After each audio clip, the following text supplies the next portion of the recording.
Hello, listeners. My name is Casey, and I am the host of The Cult Vault, a podcast that looks into some of history's most notorious cults. Join me as I look at cults, cult behaviour, and dive deep into the psyche of some of the heinous leaders of these movements. Listen to interviews with survivors and testimonies from those who have been affected by these sects, but live to tell their stories.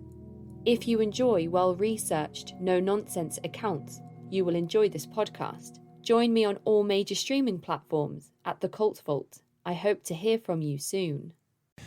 Harmony, from MAGICk, White and Black by Franz Hartmann. Chapter 5. Let no one enter here who is not well versed in mathematics and music. Pythagoras. Quote, to listen to the music of the spheres is a poetical expression, but it expresses a great truth, because the universe is filled with harmony, and a soul who is in full harmony with the soul of the universe may listen to that music and understand it. The world as well as man resemble musical instruments, in which every string should be in perfect order, so that no discordant notes may be sounded. We may look upon matter on the physical plane as a state of low vibration, and upon spirit as the highest vibration of life, and between the two poles are the intermediary principles constituting the grand octave called man. A more exact study of the laws of harmony will undoubtedly give us a deeper insight into the laws which govern the functions of the principles of which nature and man are composed.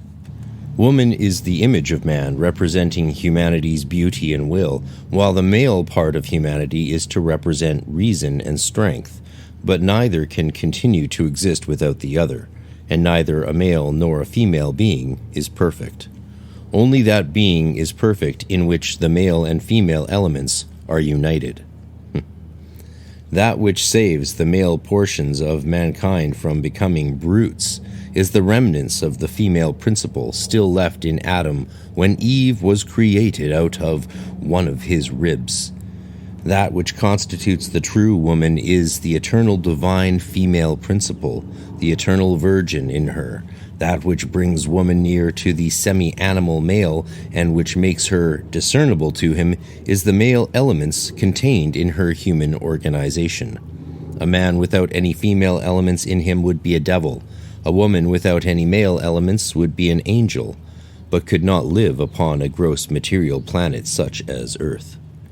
The Moll accord is the harmonious counterpart of the Dur accord, but it has been proved that the existence of a family of Moll accords existing independently of Dur accords and running in parallel lines with the latter is an impossibility.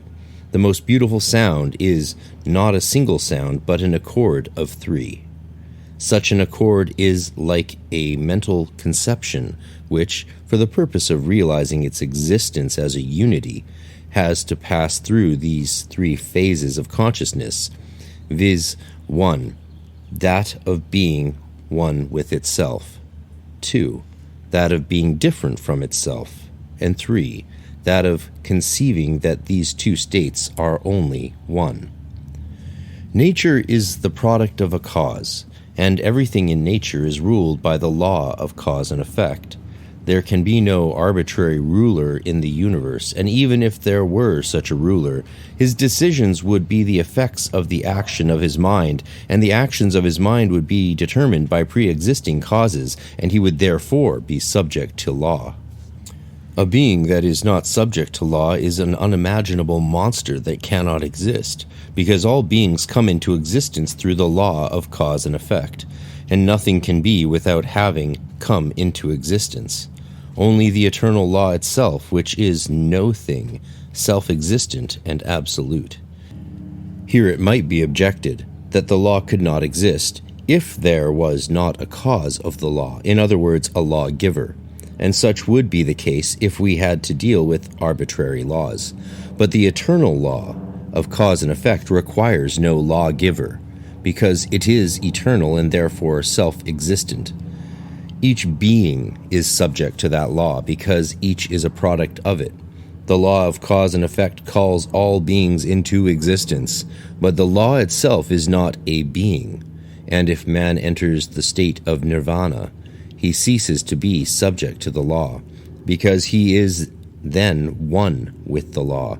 He is the law, and cannot be subject to any other law but himself, and has ceased to be a being.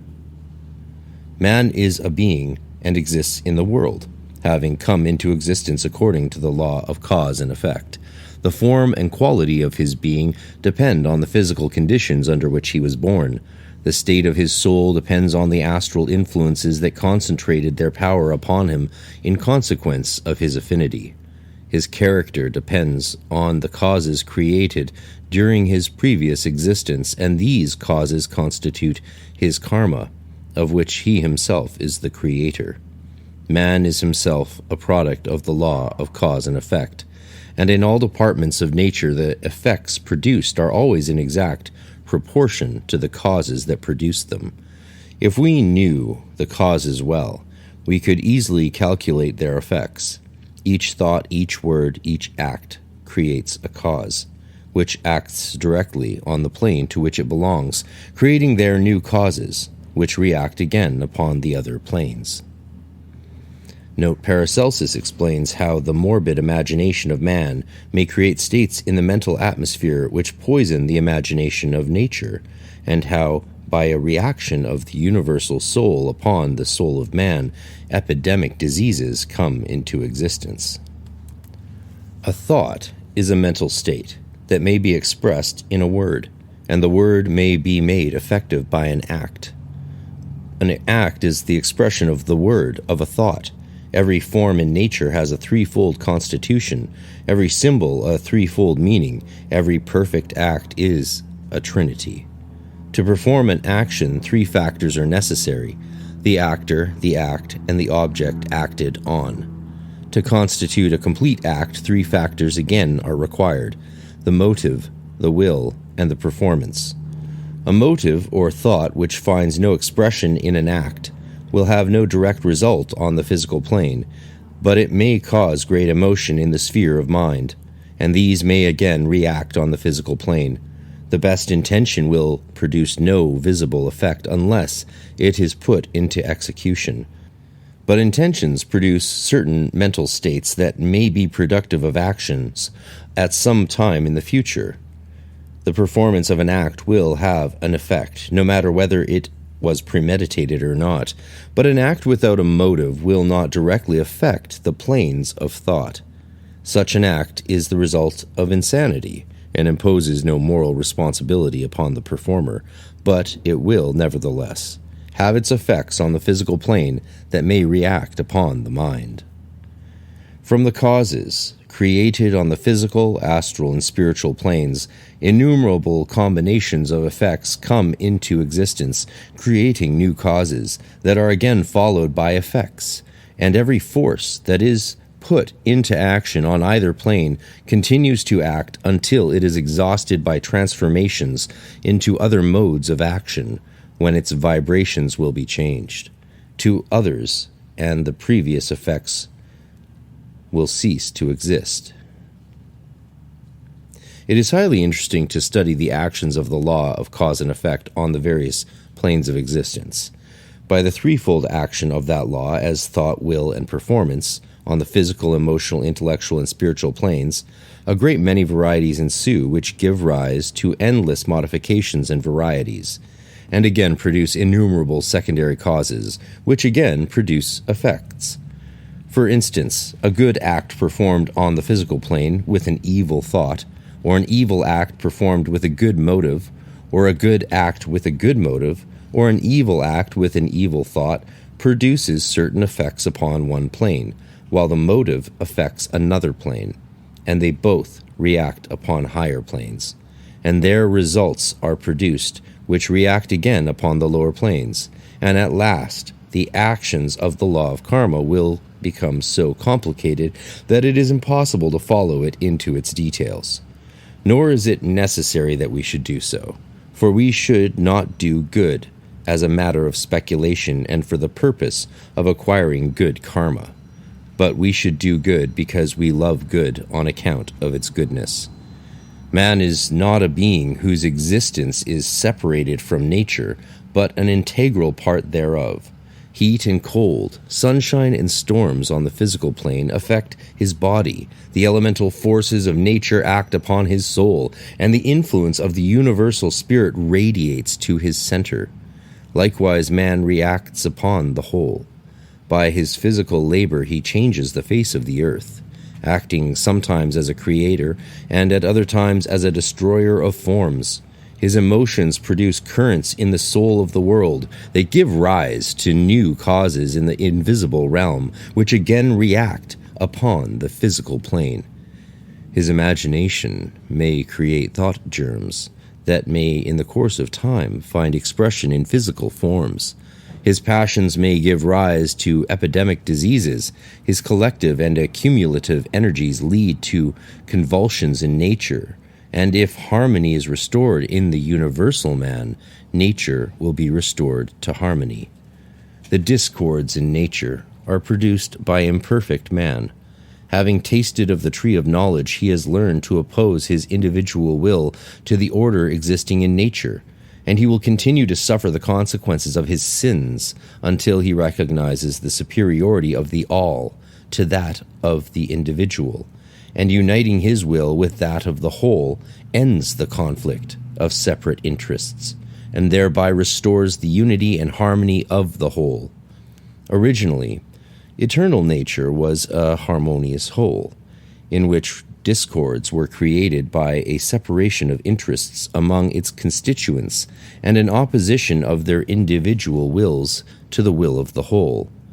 In the beginning, the universal will radiating from the center became, so to say, reversed in the action of its surface rays, and thereby the sphere of illusions came into existence at the periphery sphere representing the visible world. But at the center there still exists the immeasurable power of the uniform law, where light penetrates through the clouds that surround the spiritual sun. These clouds constitute the world of illusions, and the action of this law can be perceived in every form of activity in all departments of nature. Plato wrote over the door of his academy, "Let no one enter here unless he is well versed in mathematics," and Pythagoras demanded the additional knowledge of music. They meant to say that he who wishes to investigate the hidden mysteries of nature must be able to draw logical conclusions from his observations and attune his soul to the divine harmonies of the universe. Nature is still a unity, and every part of it stands in a certain definite relationship to the whole.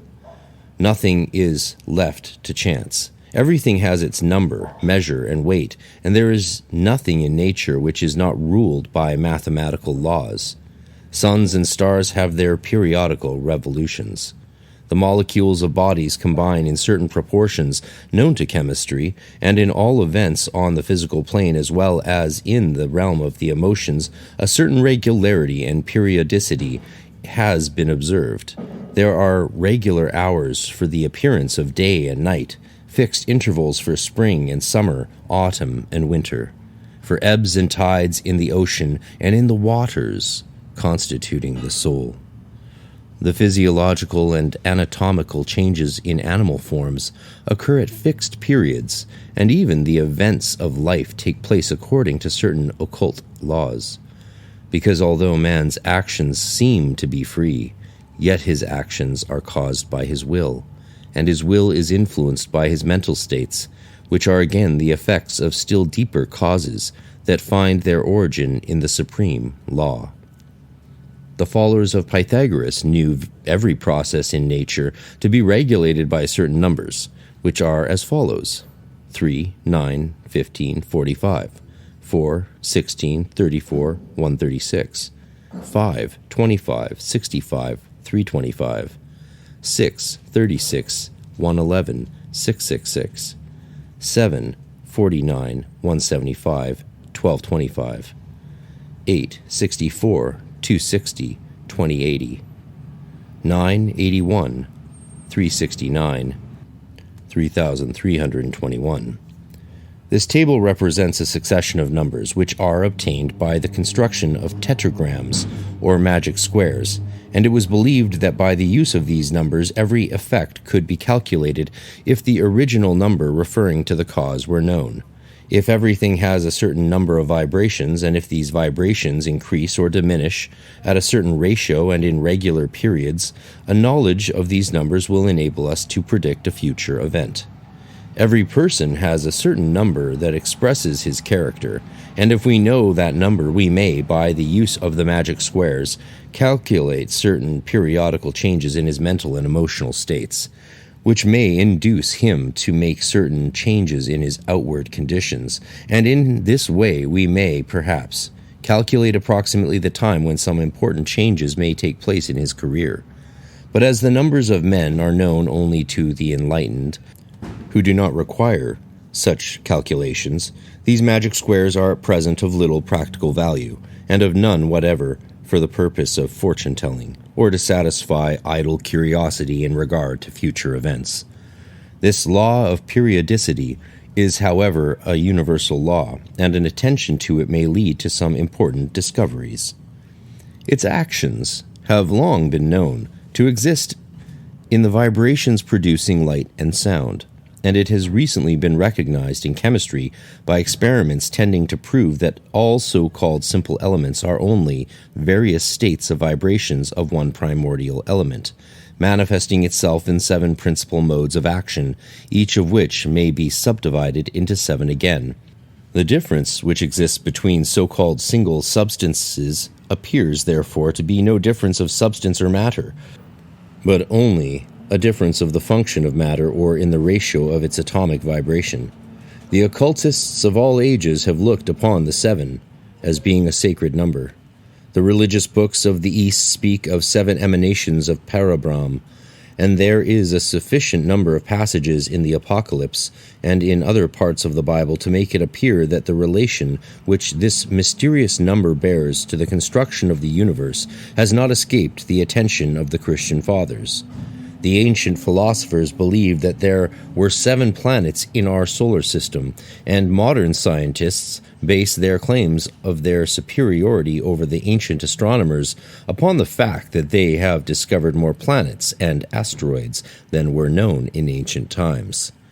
Eternal truths which are cognizable to the spiritual perception of the illuminated of today must be the same that were seen by seers thousands of years ago, because such truths do not change, neither can a true spiritual perception make any mistakes. It is therefore probable that if the exoteric doctrines of the ancients spoke of the 7 planets, the esoteric meaning was that there existed 6 planetary spheres, which, including the central sphere, produce 7.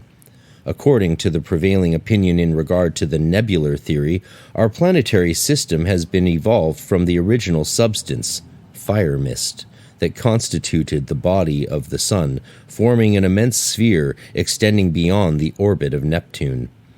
If we imagine, in a sphere of centrifugal force radiating from the center towards the periphery and a centripetal force acting towards the center, there will be a point between the center and the periphery where the 2 opposing forces meet. At that point, their straight motions will either counteract each other, and there will be a standstill, or, what is more probable, the radial force will be broken and transformed into a revolving motion around a new center formed at the place of contact. In such a case, there would be not less than 6 bodies to enclose the 7th on all sides. But as to the number of corporeal planetary bodies visible in the sky, this is a matter belonging to the investigation of mundane astronomy. Occult science deals with principles. The ultimate outcome of the expressions of these principles in corporeal forms is a matter of secondary importance. The number 7 represents the scale of nature. It is represented in all departments of nature, from the radiant sun whose light is broken by a dewdrop, into the 7 colors of the rainbow, down to the snowflake crystallizing in 6-pointed stars around the invisible center. The law of 7 has been found to rule in the development and growth of vegetable and animal organisms, in the constitution of the universe, and in the constitution of man. 7 is the rule by which the totality of existence is measured, but 5 is the number of harmony. If the 5th note in the musical scale is in accord with the 1st and 3rd, harmony will be the result. There are other accords which are harmonious, but the most perfect accord is caused by the harmony of the 1st, the 3rd, and the 5th. The sounds may be harmonious, but to attain a perfect accord, a 3rd one is required. The same law rules in the constitution of man. If his body, his first principle, is in accord with his instincts, the 3rd, then he may experience pleasant sensations. But full harmony and happiness is only attained when his 5th principle, his intelligence, fully assents in the union of the 1st and the 3rd. Other parallels may be drawn between the musical scale and the scale of principles in man, and it will be found that both have their accords in mol and in dur that correspond to each other. Each man's life is a symphony in which either harmonious or discordant tunes may prevail. The power by which harmony is produced is the power of love. Love produces harmony, hate causes discord. Love is the tendency of the disunited parts of one principle to unite again into one. This tendency presupposes the power of mutual recognition. Recognition is a manifestation of consciousness. Consciousness is a manifestation of life. Life, love, consciousness, harmony are essentially one, and the opposite of which is discord and death. Why do some notes, if sounded together, produce harmony, if not on account of the similarity of the elements that compose them coming to the consciousness of our own mind? Mutual recognition among friends causes joy, and joy means harmony, happiness, and content. If 2 or more notes of exactly the same kind are sounded together, they produce neither harmony nor discord. They simply increase their own strength. They are already one, and no relation exists between them. But if different notes are struck, each containing an element contained in the other, each sees its own counterpart represented in the mirror held by the other, and this recognition is joy. If we listen to beautiful music, the air seems filled with life. If the principle of harmony exists within ourselves, we may recognize it in the music, and it becomes alive in our soul. A discordant being may listen to the most beautiful music and be left cold, because there is no harmony within his own soul. If a principle becomes conscious of its own existence in another form, and recognizes its beauty in that form, in its purity, and unalloyed by any adulteration, perfect harmony is the result. If 2 or more things contain the same element, these elements are justly adapted to each other and seek to unite, because they are constituted alike. They vibrate together as one. This tendency to unite creates love, which manifests itself on all planes of existence. The planets are attracted to the sun and to each other because they all contain the same elements, seeking to reunite, and the power of gravitation is nothing else but the power of love. Man is attracted to woman and woman to man because they perceive in each other the elements of their own highest ideal. And the more their common ideal becomes manifest in each, the more will they love each other and be fully contented. Man and woman can only truly love each other if they are both either consciously or unconsciously attracted by the same ideal. This ideal may be high or low, but the higher it is, the more permanent it will be, and the greater will be their mutual happiness. And now, a word from our sponsors. At Capella University, you're in control of your education. With the game-changing FlexPath format, you can set your own deadlines and move at your own pace. The faster you move, the more you save. Visit capella.edu to learn more. Attention foodies, Discovery Plus has what you're hungry for. With new original series and a supersized collection of favorites, Discovery Plus has the largest collection of food shows anywhere. With new exclusives like Bobby and Giada in Italy and Luda Can't Cook. The streaming service for everyone hungry for more. More cooking, more competition, more originals. All for only $4.99. Discovery Plus is the streaming home of food, plus so much more. Start your free trial. Your AC works overtime all summer, so be sure to replace your old air filters with new Filtry air filters. They recommend updating HVAC filters at least every 3 months all year round. So order your Filtry air filters today at Filtry.com. Let's clear the air. While we cannot control whether any ads get put in the spots allocated, we thank you for listening to those that do, since they help keep this project alive. You can also get ad-free content and bonus content and videos and a private webpage by subscribing exclusively to MAGICwithoutfears.com for only a couple dollars a week, or $6 a month, or $50 for the year. It helps a lot, plus you get emails about other exclusive things. Thank you very much. In each human being exist certain elements which are identical with those existing in all other human beings, and therefore one with the latter. Consequently, individual man only appears to be a separate being, while in fact the whole of humanity is a unity and one.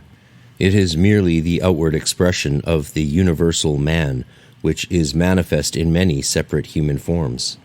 The dirtiest beggar in the street, the most vicious criminal, as well as the greatest king or queen in the world, is myself and yourself. For there is no distinction between one human being and another in the fundamental principle which constitutes a human being, and which is the universal man, the terrestrial Adam and the celestial Christ. In other words, mankind is only one, but it appears in many millions of various masks, and sometimes with very inhuman habits, because the mask which the forms wear hinders their free evolutions. This mask is the personality of each man, the instrument through which Adam acts, and which is full of imperfections. He in whom the terrestrial Adam has become the celestial Adam, the Christ, sees in every man and woman not only his brother or sister, but his own self.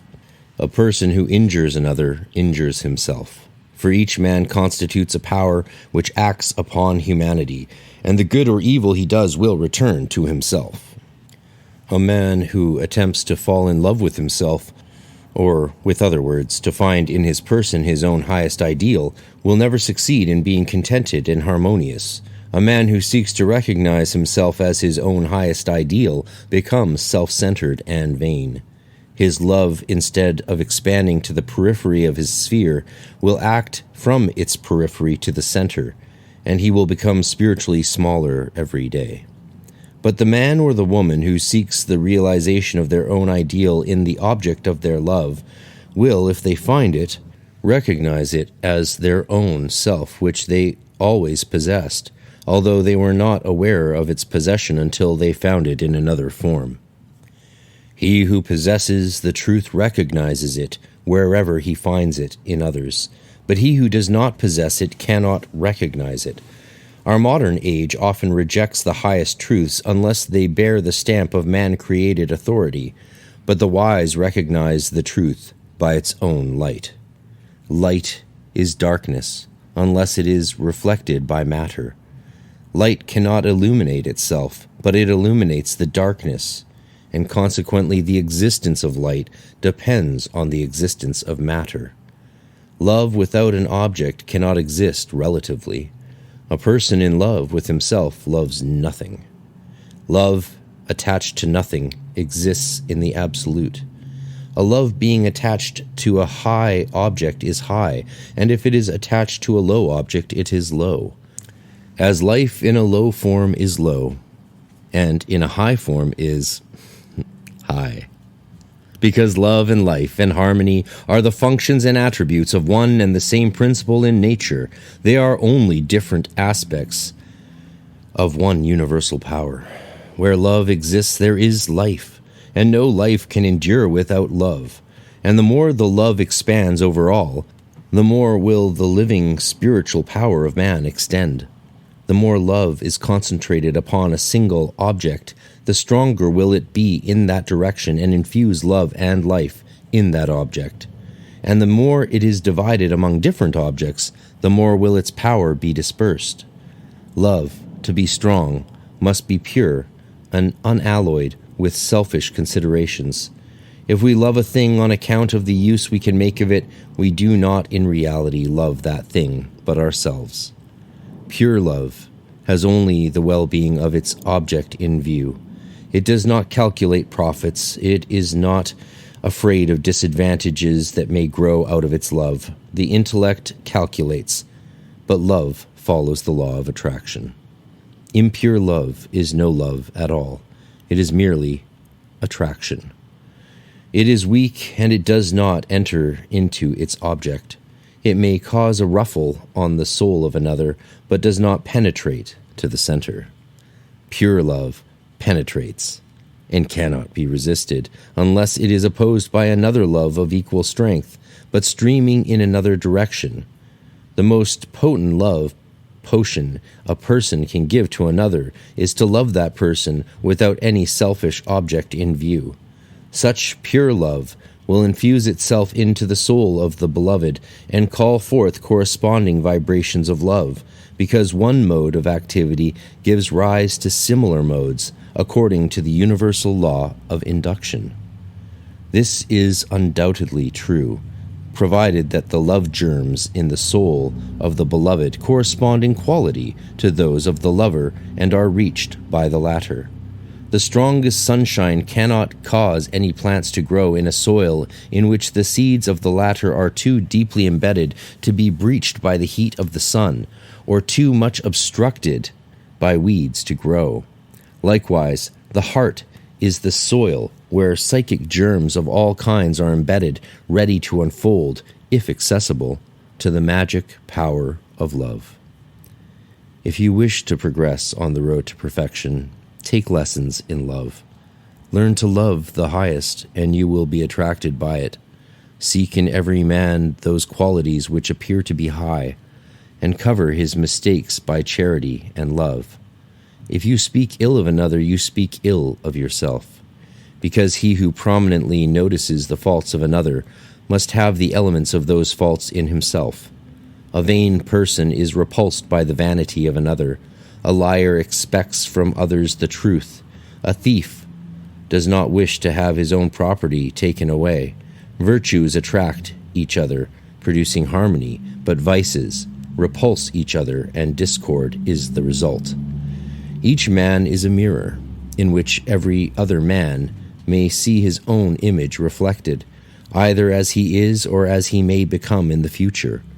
For in every human soul exist the same elements, although in different states of development, and their development often depends on external conditions over which man has but little control. An emotion, suppressed and forced back on itself, may become diseased and its direction perverted. A love which is neither transformed nor fulfilled, but harbored in the heart, creates phantoms and hallucinations, just as stagnant water develops animal life. A love for a high ideal, which, instead of reaching up to the sphere of that ideal, seeks for it in lower spheres, will languish and starve or be attracted to lower ideals.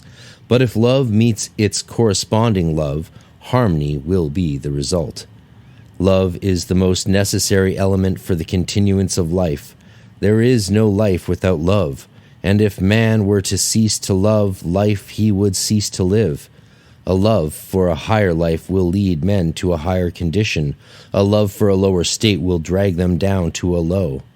It often happens that if a person's love for a high ideal does not meet the object which it desires, it transfers its love upon something that is low.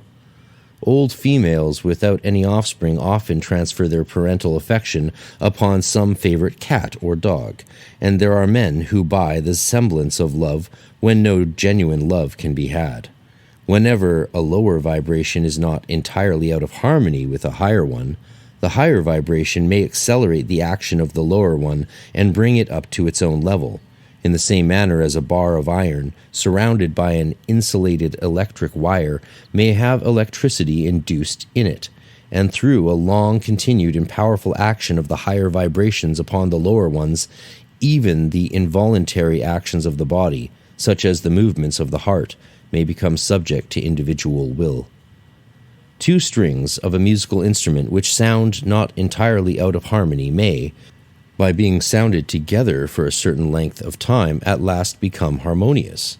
A man living in more refined society, which is not too far above his moral or intellectual level, will become more refined.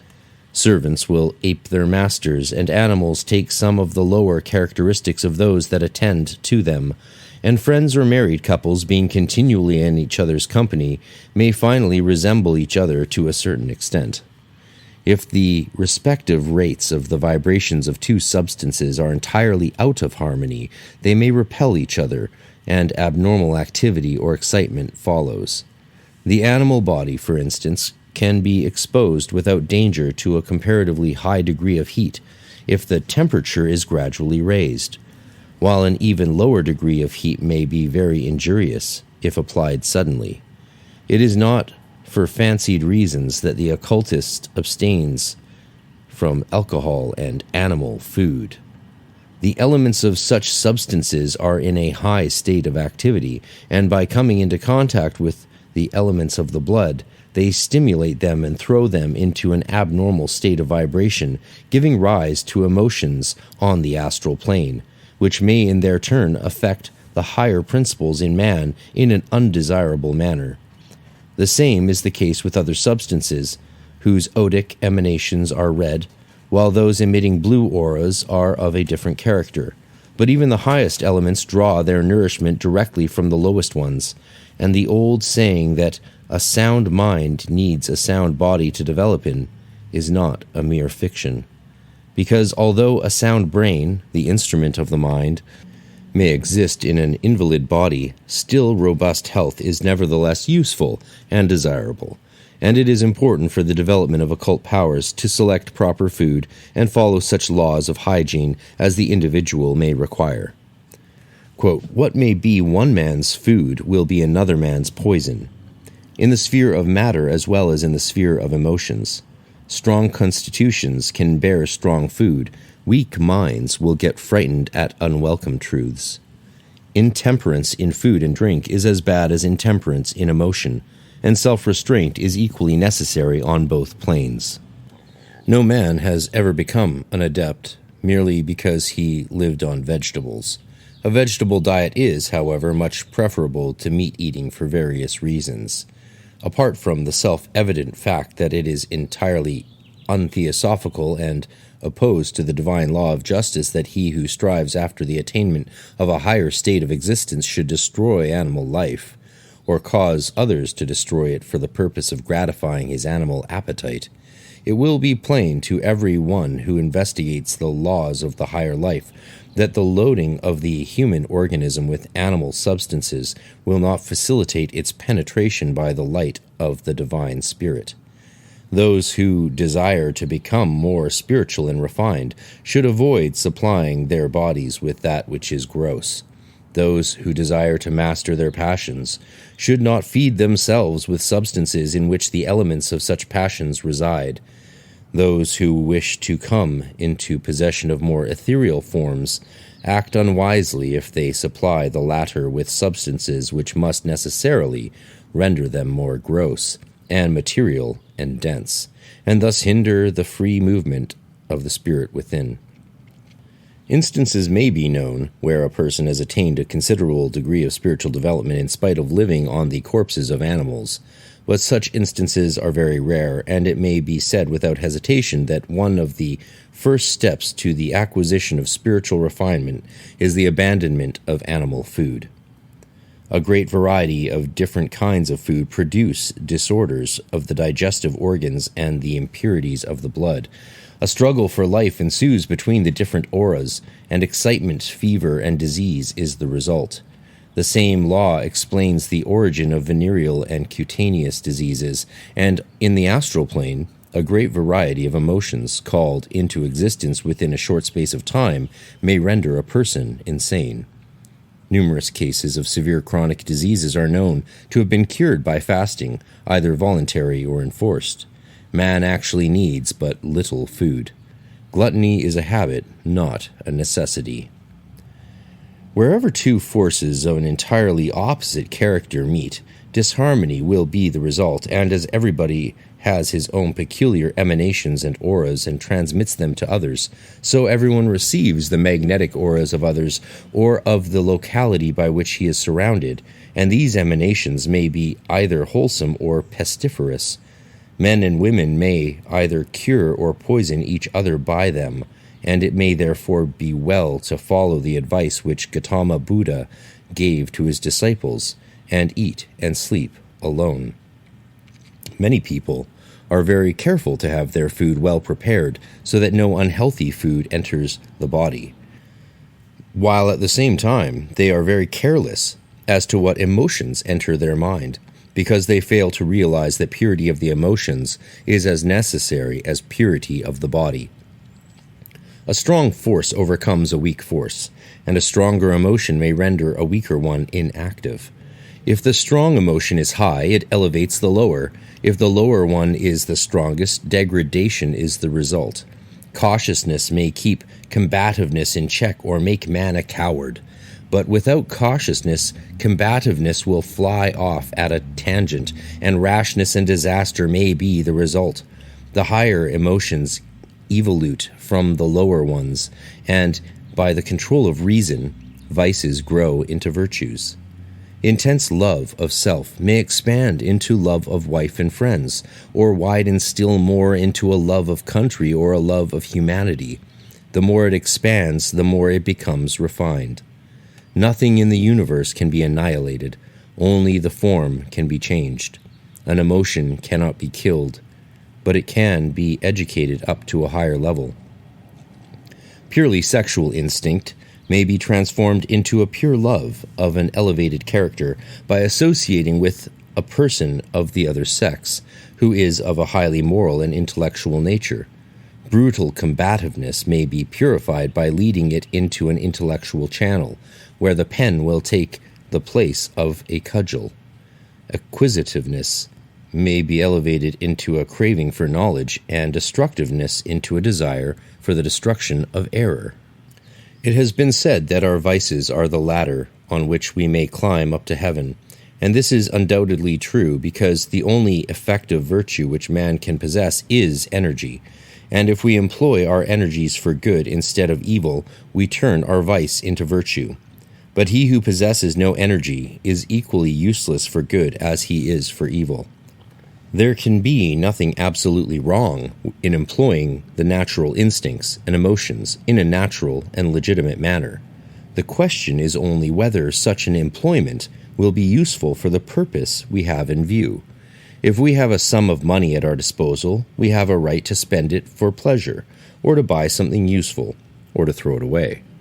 In the same manner, we may spend our physical forces, our vital energies, and our emotions for the pursuit of useful pleasures or for the purpose of our higher evolution. But as we cannot expend the same sum of money again after it is once spent, so the sum of energies expended for a low purpose will be lost for the higher object in view. If a person has no higher object in view than to eat and drink, sleep and propagate his species, he may be thereby rendered perfectly happy, and if he follows the dictates of his nature, there can be nothing wrong. But he who desires to assist the slow process of nature in developing himself into an immortal being must take care not to waste his strength on lower attractions, and in the course of time, the energies which produced the lower emotions will develop into not less strong but higher emotions. The whole of the lower activity will be transformed into a higher one. Only that which is pure can be harmonious. Singleness of purpose renders a motive pure, but a variety of purposes causes impurity.